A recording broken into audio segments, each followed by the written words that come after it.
The future of U.S. climate policy hangs in the balance. 3 years ago, the Inflation Reduction Act, IRA, was signed into law, representing the most significant climate investment in U.S. history. This ambitious legislation aimed to catalyze over $360 billion in energy and manufacturing investments and drive the installation of over 155 gigawatts of new solar and wind energy by 2030. However, recent actions by Republicans have dealt a severe blow to the IRA's achievements, putting both our climate goals and energy systems at risk. The timing couldn't be worse. Our aging electricity system is struggling to keep up with rising energy demand and increasingly erratic weather patterns. The Department of Energy has ordered delayed retirements of coal plants and oil generators to manage this summer's demand peaks, while capacity market prices on two of the country's largest grids, PJM and MISO, have reached record highs.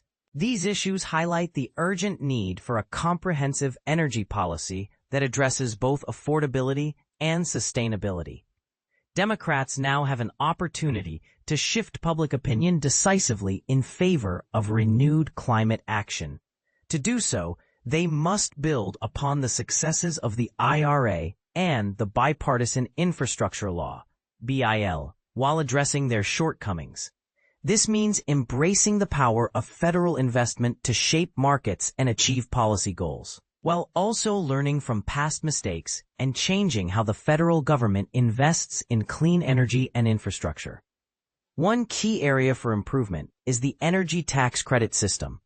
While the IRA expanded tax credits for clean energy technologies and made them more accessible to a wider range of developers, there were still gaps and limitations. For example, developers of energy transmission, grid transformers, and electric rail were shut out of the credits, and some credits remained capped, forcing developers to apply and hope for the best.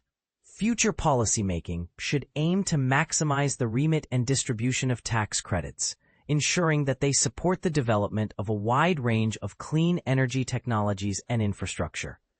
However, tax credits alone are not enough to drive the energy transition.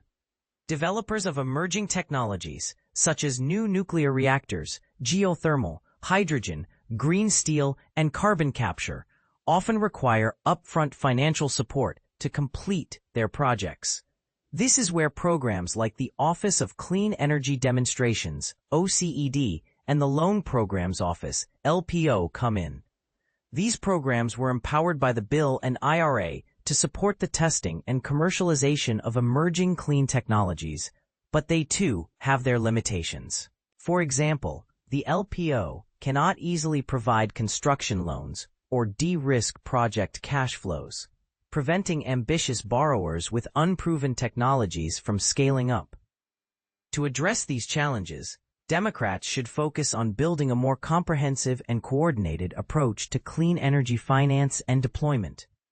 This could involve creating larger financial institutions tasked with deploying clean energy projects, such as a national green bank or state-level green banks.